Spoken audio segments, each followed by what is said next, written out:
Hello friends, welcome back to my class. जैसा कि आप जानते हैं हम ओ लेवल का रिवाइज सिलेबस कवर कर रहे हैं और मॉड्यूल 2 M2R5 हमारा रनिंग में है। चैप्टर 3 रनिंग में है जिसका कि नेम है HTML बेसिक्स और आज हम उसका पार्ट 12 कवर करने जा रहे हैं।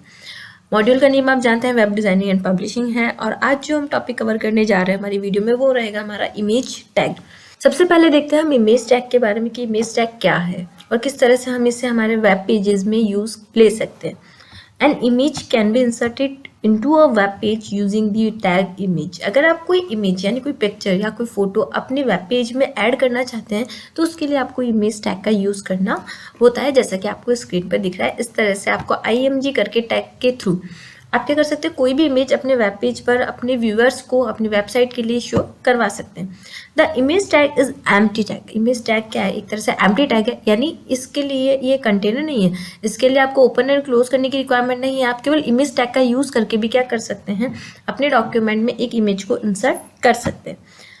This tag takes the name of the image file as an attribute. ये जो टैग है हमारा इमेज टैग, ये किसी भी इमेज का जो नेम होता है वो एज ए एट्रीब्यूट के रूप में लेता है और उस तरह से आपको एट्रीब्यूट को शो करवा के इमेज को आपके वेब पेजेस पर शो करवाते हैं। इमेज टैग के बारे में देखते हैं। The image tag IMG tag जिसे हम कहते हैं has two required attributes SRC and ALT। आपका जो इमेज टैग है वो 2 एट्रीब्यूट्स की रिक्वायरमेंट रहती है उसके लिए। एक तो हमारा रहता है SRC और एक रहता है हमारा ALT। अब देखते हैं SRC एंड ALT के बारे में क्या है। The SRC attribute specifies the URL web address of the image.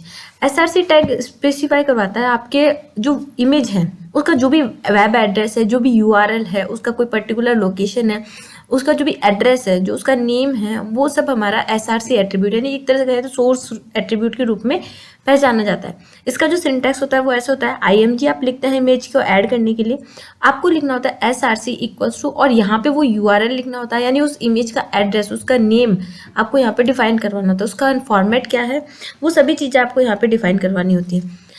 उसके बाद नेक्स्ट है हमारा alt attribute। The alt attribute provides an alternate text। alt attribute क्या करवाता है, जो भी हमारी इमेज है उसके लिए एक अल्टरनेट टेक्स्ट हमारे इमेज के लिए शो करवाता है। सपोज किसी रीज़न से आपकी इमेज आपकी वेबसाइट पर शो नहीं हो रही है, उस केस में ये क्या करवा देगा, उस इमेज का केवल आपको नेम जो भी आपने alt के रूप में दिया होगा उस नेम को क्या करवा देगा, आपके वेब पेजेस पर शो करवा देगा। इमेज अगर शो नहीं हो रही है तो उस केस में alt attribute का यूज़ आपको स्क्रीन पर दिख जाता है। If the user for some reason cannot view it because of slow connection, an error in the SRC attribute, or if the user uses a screen reader, इनमें से किसी भी ऑप्शन का, चाहे स्लो कनेक्शन हो या फिर SRC एट्रीब्यूट में कोई एरर हो या फिर यूज़र स्क्रीन रीडर का यूज़ कर रहा है, उस केस में अगर इमेज शो नहीं हो रही है तो उस केस में जो नेम आपको इमेज का शो होगा वो हमारे alt एट्रीब्यूट के थ्रू शो होता है। कई बार ऐसा होता है मोबाइल में हम कोई वेबसाइट ओपन करते हैं तो स्लो कनेक्शन के थ्रू कुछ इमेजेस हमें शो नहीं होती, उसकी जगह बॉक्स आ जाता है, एक क्लोज करा हुआ एक सिंबल सा आ जाता है ना। वो जो सिंबल होता है उसकी जगह अगर आप कोई नेम शो करवाना चाहते हैं तो वो नेम हमारा alt एट्रीब्यूट के थ्रू शो करवाया जाता है। यानी इसका सिंटैक्स क्या हो गया, इमेज टैग आप इमेज ऐड करने के लिए लगाते हैं, SRC यानी आप उस इमेज का एड्रेस URL दे रहे हैं, जैसा कि यहाँ पे हमने दिया है image_rose.jpg, उसका एक्सटेंशन दिया है। ये तो हमारा वो URL है कि जो कि हमारा वो इमेज है जो कि हमारे वेब पेजेस पर शो होगी। और अगर इमेज शो ना हो तो उस केस में उसका नेम क्या आ जाएगा स्क्रीन पर, फ्लावर्स ऑफ इन इंडिया। ठीक है, यानी उस इमेज की जगह अगर वो इमेज शो नहीं हो रही तो उसकी जगह ये नेम हमें हमारे वेब पेजेस पर हमारे जो भी व्यूअर्स हैं उन्हें शो होगा। अब हम बात करते हैं कुछ हमारे एट्रीब्यूट्स टैग्स की, इमेज टैग्स की, जो कि हम यूज़ में लेते हैं हमारे अगर इमेज टैग का यूज़ करते हैं हमारी वेबसाइट पे। सबसे पहले जैसे अलाइनमेंट यानी आप किस तरफ अपनी इमेज को रखना चाहते हैं, टॉप में रखना चाहते हैं, बॉटम में रखना चाहते हैं, मिडल में रखना चाहते हैं, लेफ्ट में या राइट में, तो उसके लिए आप अलाइन एट्रीब्यूट का यूज़ करते हैं। नॉट सपोर्टेड इन HTML5 में सपोर्ट नहीं करता। Specifies the alignment of an image according to surrounding elements. जो भी सराउंडिंग एलिमेंट्स होंगे, जो भी इमेज के आसपास के एलिमेंट्स होंगे, उनके अकॉर्डिंग हमारी इमेज को क्या कर सकते हैं, हम स्पेसिफाई कर सकते हैं, अलाइन कर सकते हैं जिस भी पोजीशन में हम, जिस भी साइड में हम चाहे। तो उसकी जगह ऑल्ट, जैसा कि मैंने अभी आपको बताया, एज अ टेक्स्ट आप क्या शो करवाना चाहते हैं। अगर इमेज शो नहीं हो उस केस में आप क्या टेक्स्ट आपके व्यूअर्स को शो करवाना चाहते हैं, वो ऑल्ट में आता है। Specifies an alternate text for an image. ये अल्टरनेट टेक्स्ट यानी इमेज शो नहीं हो तो उसकी जगह दूसरा टेक्स्ट क्या आएगा, उसको हम डिफाइन करने के लिए ऑल्ट एट्रीब्यूट का यूज करते हैं। उसके बाद आता है हमारा बॉर्डर। बॉर्डर आप जानते हैं, सपोज ये जो बॉक्स है इसके चारों तरफ आपको बॉर्डर दिख रही है ना, इसी तरह अगर आप इमेज के चारों तरफ बॉर्डर लेकर आना चाहते हैं तो उसके लिए हम बॉर्डर एट्रीब्यूट का यूज़ करते हैं। इसकी जो वैल्यू होती है वो पिक्सल्स में दी जाती है। HTML5 में सपोर्ट नहीं होता है। Specifies the width of the border around an image, यानी इमेज के चारों तरफ की जो बॉर्डर होती है उसकी विड्थ को स्पेसिफाई करने के लिए हम बॉर्डर ऑप्शन का यूज़ करते हैं, बॉर्डर एट्रीब्यूट का। इसी तरह हाइट, पिक्सल्स में वैल्यू रहती है इसकी। Specifies the height of an image, यानी आप अपनी इमेज की हाइट कितनी रखना चाहते हैं। सपोज यहाँ से यहाँ तक रखना चाहते हैं या सपोज यहाँ से यहाँ तक रखना चाहते हैं, तो जितनी भी आप हाइट लेना चाहते हैं आपके इमेज की, उसके लिए हम हाइट एट्रीब्यूट का यूज़ करते हैं। नेक्स्ट आता है एच स्पेस, ये पिक्सल्स में होता है हमारा। Not supported in HTML5। Specify the white space on left and right side of an image. H space define करवाता है हमारा, इसकी वैल्यू तो पिक्सल्स में ली जाती है, HTML5 में सपोर्ट नहीं करता। और ये स्पेस डिफाइन करवाता है हमारा जो भी इमेज है उसके लेफ्ट साइड में और राइट साइड में जो भी वाइट स्पेस होता है, एक तरह से स्पेस, जैसे यहाँ पे आपको इनके बीच में स्पेस दिख रहा है ये वाइट वाला, इसी तरह ये जो स्पेस होता है उसको डिफाइन करवाने के लिए हम एच स्पेस का यूज़ करते हैं। SRC, जैसा कि मैंने बताया, सोर्स क्या रहना चाहता है, आपकी इमेज का URL इसमें डिफाइन किया जाता है।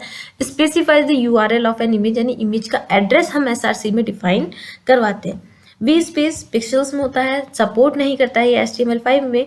Specifies the white space on top and bottom of an image, यानी जो इमेज है उसके टॉप में एंड बॉटम में वाइट स्पेस को डिफाइन करने के लिए हम जो स्पेस लगाया जाता है ना, एक नॉर्मल स्पेस, वही उसके लिए हम V स्पेस का यूज़ करते हैं। विड्थ पिक्सल्स में हम लेते हैं इसकी value. Specifies width of an image, एक जो हमारी इमेज है उसकी विड्थ क्या रहेगी, उसके लिए हम विड्थ एट्रीब्यूट का यूज़ करते हैं और वो पिक्सल्स में हम डिफाइन करवाते हैं कि कितनी विड्थ हमारी इमेज की रहनी चाहिए। तो चलिए हम इसका एक प्रैक्टिकल करके देख लेते हैं हमारे ब्राउज़र पर और साथ ही साथ हमारे एक नोटपैड पे।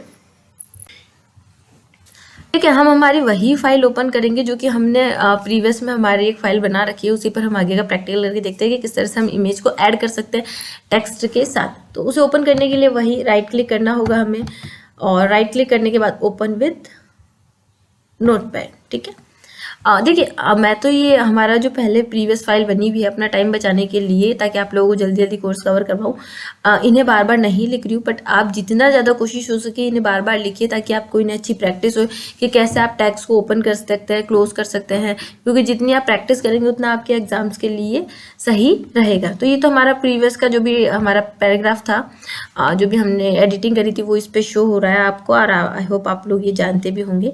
ठीक है, तो सबसे पहले तो हम देख लेते हैं कि ये आखिर अभी इसका आउटपुट क्या आ रहा है। ठीक है, राइट क्लिक करते हैं,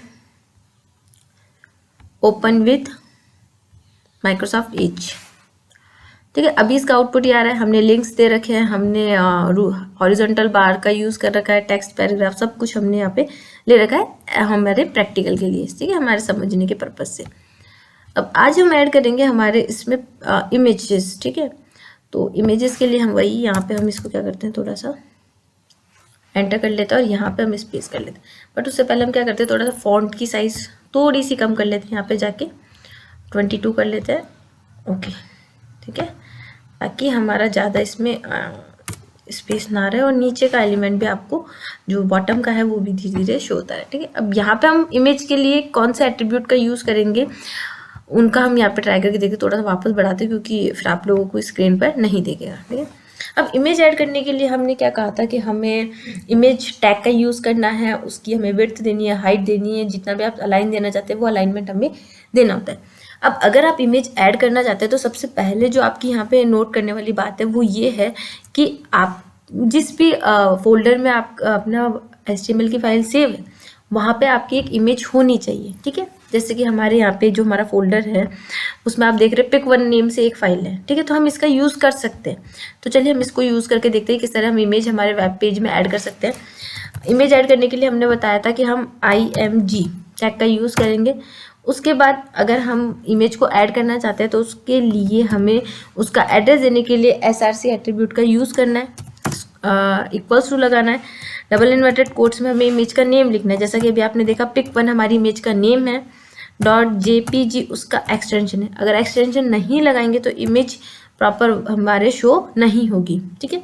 तो ये तो हमने क्या लगाया, केवल इमेज अभी दी है। कंट्रोल S से सेव करके देखते हैं कि इसका आउटपुट क्या आ रहा है हमारे हमारे प्रोग्राम के ब्राउज़र पर, वेब पेज पर, ठीक है।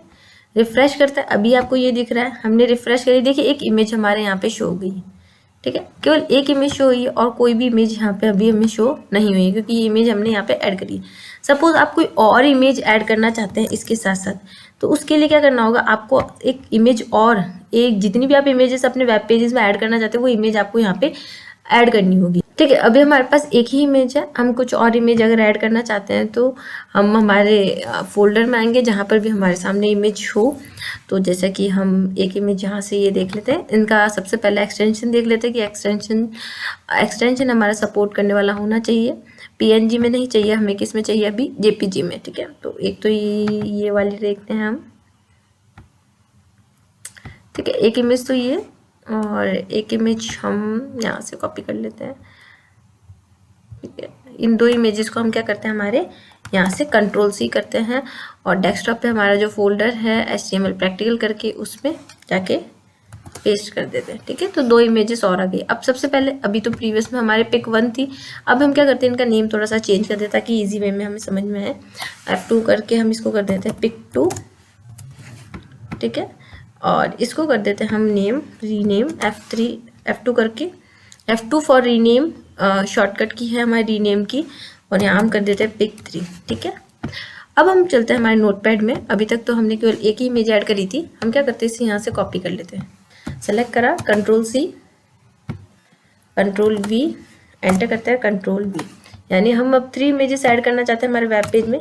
यहाँ लिख देंगे हम image2 pic2 जो कि हमारा नेम है इमेज का, और pic3, ठीक है। Ctrl+S से सेव करा, स्विच करते हैं हमारे ब्राउज़र पर, इसको रिफ्रेश करके देखते हैं क्या दिखता है। देखिए एक इमेज आपको शो हो रही है और रिमेनिंग की इमेजेस भी आपको शो होंगी, देखेंगे अभी हम, ठीक है। हम थोड़ा इसको इस तरह से कर लेते हैं। देखिए आपके जो स्क्रीन है उस पर आपको एक तो यहाँ पे इमेज शो हो रही है, एक ही इमेज शो हो रही है, और एक ही इमेज शो हो रही है, यानी 3 इमेजेस आपको शो हो रही है आपके ब्राउज़र पर। अभी आप देख रहे हैं इनकी हाइट, विड्थ और सब चीज़ें थोड़ी सी डिफरेंट है ना।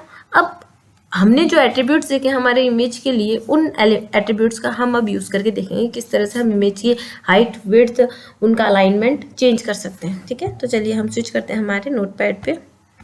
सपोज ये जो इमेज है फर्स्ट वाली, अभी आपने देखा था इसकी साइज थोड़ी स्मॉल थी। अब हम इस पर अगर हमारे इमेज एट्रीब्यूट को यूज़ करें तो हम इसकी हाइट अपने अकॉर्डिंग चेंज कर सकते हैं। सपोज हाइट के लिए हमें एट्रीब्यूट लिखना होगा HEIGST, हाइट कितनी रखना चाहते हैं वो आप यहाँ पे डिफाइन करवा सकते हैं। डबल इन्वर्टेड कोट्स का भी यूज़ कर सकते हैं और विदाउट डबल इन्वर्टेड कोट्स के भी आप दे सकते हैं, बट कोशिश ये करिए डबल इन्वर्टेड कोट्स में ही अपना मार्जिन बताने के लिए, ठीक है। विड्थ कितनी रखना चाहते हैं हम, सपोज इसको भी रख देते हैं हम 200, ठीक है। हमने हाइट एट्रीब्यूट का यूज़ करा, विड्थ एट्रीब्यूट का यूज़ करा, हम बॉर्डर भी अप्लाई करके देख सकते हैं, बट सबसे पहले हम इसको ही ट्राई करके देखते हैं। और क्या करते हैं, इनको यहाँ से कॉपी कर लेते हैं एक बार, Ctrl+C, इसको Ctrl+S से सेव करते हैं हमारे ब्राउज़र विंडो पर, देखते हैं क्या इफेक्ट पड़ता है पहले, ठीक है। इस पर तो इफेक्ट पड़ा है, बट ये अभी हमारा बोल्ड है थोड़ा सा, इसको हम थोड़ा सा चेंज कर लेते हैं। क्या करते हैं, यहाँ पे आके Ctrl+V कर देते हैं, और यहाँ पे आके भी क्या कर देते हैं हम Ctrl+V, Ctrl+S से सेव करते हैं, स्विच करते हैं विंडो पर।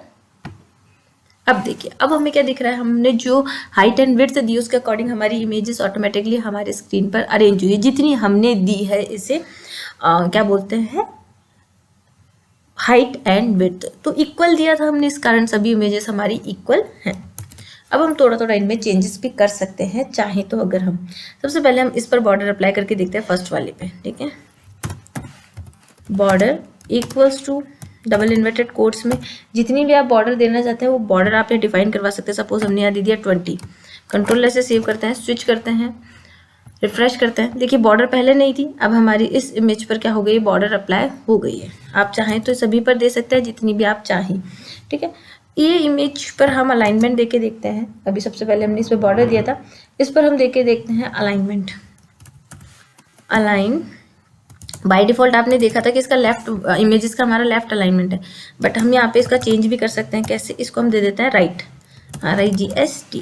कंट्रोल एस से सेव करते हैं, स्विच करते हैं ब्राउजर विंडो पर और यहाँ पे हम रिफ्रेश करते हैं।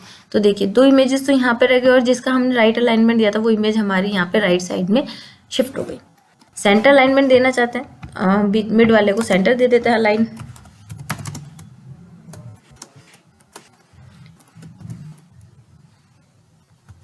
ठीक है, कंट्रोल एस से सेव करते हैं, स्विच करते हैं ऑल्ट टैब से, यहाँ पे ब्राउजर विंडो पर आकर रिफ्रेश करते हैं। तो ये सेंटर दे दिया, बट स्पेस जितना था उतना मार्जिन मानकर ये सेंटर में आ गया। हम स्विच करते हैं हमारे जो हमारा नोटपैड है उस पर। बॉर्डर हमने देख लिया है, हमने अलाइनमेंट देके देख लिया है, और हमने ये कह दें हमने हाइट एंड विड्थ हमारा इस पर अप्लाई करके देख लिया है। आपकी जैसी रिक्वायरमेंट हो आप वैसा इन पर यूज़ कर सकते हैं। अल्टरनेट का यूज़ अब हम यहाँ पे करके देखते हैं। जैसे मान लीजिए ये इमेज हमारी शो नहीं होगी गलती से, है ना, तो यहाँ पे अल्टरनेट नेम क्या होगा, ALT इक्वल्स टू पिक 1 है, तो हम इसको दे देते हैं सेल्फ करके कुछ दे देते हैं। ठीक है, ये हमने नेम दे दिया डबल इन्वर्टेड कोट्स में। अगर हमारी इमेजेस प्रॉपर शो ना हो तो सेल्फ आए। कंट्रोल एस से सेव करते हैं, स्विच करते हैं ब्राउजर विंडो पर। अभी इसको रिफ्रेश करते हैं, अभी कुछ भी नेम आपको कहीं भी शो नहीं हो रहा है ना, कैपिटल में कहीं भी सेल्फ शो नहीं हो रहा। अब हम क्या करते हैं, इस इमेज को यहाँ से डिलीट कर देते हैं। ठीक है, डिलीट, और हमारे ब्राउजर विंडो पर आते हैं। अब हम यहाँ पे करके देखते हैं रिफ्रेश। देखिए अब हमें इमेज शो नहीं हो रही है, उसकी जगह क्या शो हो रहा है, सेल्फ। जैसा कि आज आपने कई वेबसाइट्स पे देखा होगा, वेब पेजेस पे देखा होगा कि अगर इमेजेस शो नहीं होती तो इस तरह से आपके सेल्फ लिखा हुआ आता है, या जो भी आपने लोगों ने वर्ड दिया होता है वो वर्ड आता है। या तो ये इमेज शो होती है अगर वो इमेज प्रॉपर शो नहीं होती है, या फिर आपने जो भी टेक्स्ट दिया होगा वो शो होगा। तो आपको समझ में आएगा किस तरह से हम ऑल्टर ऑप्शन का भी यूज़ कर सकते हैं कि अगर इमेज हमें शो ना हो तो उसकी जगह किस तरह हम ऑल्टर का यूज़ कर सकते हैं अपनी इमेज के लिए। ठीक है, क्लिक करते हैं, हम स्विच करते हैं हमारी विंडो पर। इसी के साथ साथ अगर आप कोई इमेज लिंकेबल बनाना चाहते हैं, यानी उससे कोई भी दूसरी इमेज ऐड करना चाहते हैं या कोई सा भी प्लेटफॉर्म ऐड करना चाहते हैं, तो वो भी हम क्रिएट कर सकते हैं। तो उसके लिए हम क्या करेंगे, हमारा लिंक करने के लिए हम एंकर टैग का यूज़ करते हैं। तो एंकर टैग का यूज़ करने के लिए हम यहाँ पे ए टैग लिखते हैं। ठीक है, ए लिखा हमने, इसके आगे लिखते हैं हम H रेफरेंस। हम चाहें तो इमेजेस को क्लिकेबल बना सकते हैं, वही हम यहाँ पे करके देख रहे हैं। ठीक है, equals to double inverted quotes pic 3 को हम क्या करते हैं, यहाँ पे लिंकेबल बनाते हैं या क्लिकेबल बनाते हैं। ठीक है, पिक 3 हमने क्या बनाई है यहाँ पे, लिंकेबल या क्लिकेबल जिसे हम कहते हैं। ठीक है, और इसको करके देखते हैं हम अभी सबसे पहले, सॉरी। ठीक है, एंकर टैग को क्लोज करके देखते हैं सबसे पहले इसका आउटपुट क्या आ रहा है, उसके बाद हम इसमें आगे एडिट करते हैं। रिफ्रेश करते हैं हम, अभी कुछ भी नहीं आ रहा क्योंकि हमने जो लिंक करना है केवल क्लिकेबल तो बनाई है, उसको लिंक तो करा है, बट कौन सी इमेज के साथ लिंक करा है वो तो हमने डिफाइन नहीं करा। अगर आपने प्रीवियस की वीडियोस ध्यान से देखी होगी तो आपने देखा था कि हमने यहाँ जो ऑप्शन दिया था वो था हमारा एक लिंकेबल के लिए, यानी वो इमेज, वो वेबसाइट, वो एड्रेस जो कि ओपन होएगा, यानी URL होगा। अब लिंक किसको करना है वो हम यहाँ पे डिफाइन करेंगे। ठीक है, कंट्रोल C करते हैं इसको यहाँ से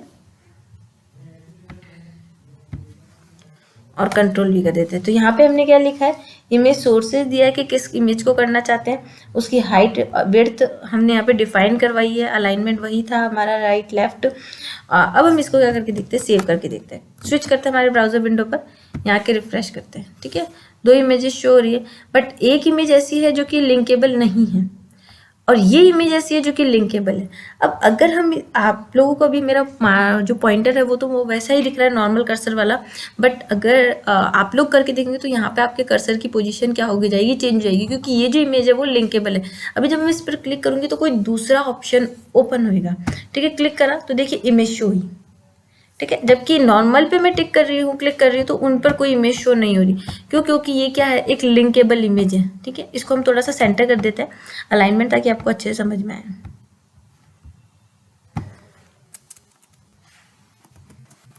ठीक है, कंट्रोल एस से सेव करते हैं, स्विच करते हैं हमारे ब्राउजर विंडो पर और इसे रिफ्रेश करते हैं, ठीक है। ये वो इमेज है जो कि लिंकेबल है, जिसके क्लिक होने पर कोई दूसरा वेब सोर्सेज ओपन होगा, कोई दूसरा प्लेटफॉर्म ओपन होगा, जबकि बाकी की इमेज हमारी लिंकेबल नहीं है। तो इस पर क्लिक करा, वैसे ही हमें वो इमेज जो कि हमने ऐड करी थी, JPG 3 थी, 2 थी, वो इमेज क्या कर दी गई है, इसमें ओपन कर दी गई है। देखते हैं, समझते हैं इसके बारे में। देखिए पिक 3 आप जानते हैं हमने एक इमेज यहाँ पे डिफाइन करवाई थी, जो कि आपने देखा था कि ये जो ओपन हुई है वो, तो यहाँ पे हमने क्या करा, एंकर H रेफरेंस के थ्रू उस इमेज का एड्रेस दिया है जो कि हम ओपन करवाना चाहते हैं, ठीक है। जो कि हम ओपन करवाना चाहते हैं उसका एड्रेस आपको यहाँ पे शो है। अब यहाँ पे हमने बताया कि कौन सी इमेज के थ्रू हम ओपन करवाना चाहते हैं। इमेज सोर्सेज दिया है हमने कि पिक 2 जो है उसके थ्रू उस पर वो ऐसी बनाई जाएगी क्लिकेबल कि उस पर क्लिक करते ही क्या हो जाए, दूसरी जो हमने यहाँ पे डिफाइन करवाई ये इमेज ओपन हो जाए। और उसकी हाइट एंड विड्थ भी हमने यहाँ पे सेट कर दी है। चलिए हम इसकी थोड़ी सी हाइट एंड विड्थ चेंज कर देते हैं, 400 कर देते हैं, ताकि आपको और भी अच्छी तरीके से समझ में आए, ठीक है। अलाइनमेंट उसका हमने सेंटर दिया था। कंट्रोल एस से सेव करते, स्विच करते हैं ब्राउजर विंडो पर, ठीक है। अब इसकी ये इमेज जो हमारी हाइट एंड विड्थ थी वो चेंज होगी। पहले इक्वल थी, हो सकता है आपको समझ में नहीं आ रहा हो, बट ये हमारी कौन सी थी, पिक 2 थी, जिसको कि हमने लेफ्ट राइट अलाइनमेंट करवाया था। अब जैसे इस पर क्लिक करेंगे तो जो भी हमारी पिक 3 है वो ओपन हो रही है, ठीक है। तो ये था हमारा इमेज के एट्रीब्यूट्स। आप चाहे तो इन पर और भी वर्क करके देख सकते हैं, जैसा भी आप चाहे, ठीक है। अब हमारे 2 एट्रीब्यूट्स रह गए, जैसा कि H स्पेस और हमने V स्पेस के बारे में भी पढ़ा था। H स्पेस होता है हमारे हॉरिजॉन्टल स्पेस के लिए, जिसमें कि हम लेफ्ट एंड राइट में जो हमारी इमेजेस होती है उनका लेफ्ट एंड राइट साइड से जो भी मार्जिन है वहाँ से स्पेस देते हैं। इसी तरह V स्पेस हमारा वर्टिकल वे में होता है, टॉप एंड बॉटम भी यूज़ में लिया जाता है। अब हम देखते हैं, जैसे कि मान लीजिए हम पिक 2 है जो हमारी, जो कि राइट साइड अलाइन की गई है, इसमें हम H स्पेस देके देखते हैं कि किस तरह से यूज़ में होता है। तो हम यहाँ लिखेंगे H space equals to double inverted quotes, और इसमें हम लिख देते हैं मार्जिन की कितना हम स्पेस देना चाहते हैं, ठीक है। 200 दे दिया। कंट्रोल से सेव करते हैं, स्विच करते हैं हमारे ब्राउजर विंडो पर। अभी आपको कुछ भी नहीं दिख रहा आपके इस पिक 2 में। जैसे हम यहाँ पे इसको रिफ्रेश करेंगे तो देखिए मार्जिन कितना मिल गया इसे, राइट साइड से 200 का, ठीक है। क्योंकि हमारा अलाइनमेंट क्या था, इमेज का राइट था, तो राइट में से H स्पेस क्या दे दिया गया, 200 का दे दिया। अगर आप टॉप से देना चाहते हैं V स्पेस, तो V स्पेस भी आप लिख सकते हैं, V space equals to double inverted quotes 300 दे देता है। कंट्रोल से सेव करता है, स्विच करते हैं ब्राउजर विंडो पर, यहाँ के रिफ्रेश करते हैं तो देखिए जो पिक 2 थी उसमें हमने V स्पेस दे दिया, वर्टिकल स्पेस दे दिया टॉप से लेके बॉटम तक का, ठीक है। ये हमने दे दिया यहाँ पे 300, उसी अकॉर्डिंग हमारा रिजल्ट हमें हमारे स्क्रीन पर शो हुआ है। तो आपने देखा हमने इमेज एट्रीब्यूट्स में, इमेज टैग में कई एट्रीब्यूट्स के बारे में देखा, जैसे हाइट कैसे दे सकते हैं, विड्थ कैसे दे सकते हैं हम, बॉर्डर कितनी दे सकते हैं, अल्टरनेट ऑप्शन नेम किस तरह से हम दे सकते हैं, H स्पेस क्या होता है, V स्पेस क्या होता है, अगर हमें एक इमेज लिंकेबल क्लिकेबल बनानी है तो उसको हम किस तरह से डिफाइन करवा सकते हैं। तो आई होप आपको आज की वीडियो में समझ में आएगा किस तरह से हम इमेज टैग का यूज़ कर सकते हैं हमारे HTML के वेब पेजेस के लिए। तो इस वीडियो में तो इतना ही फ्रेंड्स, मिलते हैं नेक्स्ट वीडियो में नेक्स्ट टॉपिक के साथ। तब तक के लिए good bye, take care and thanks for watching my video. Thank you once again.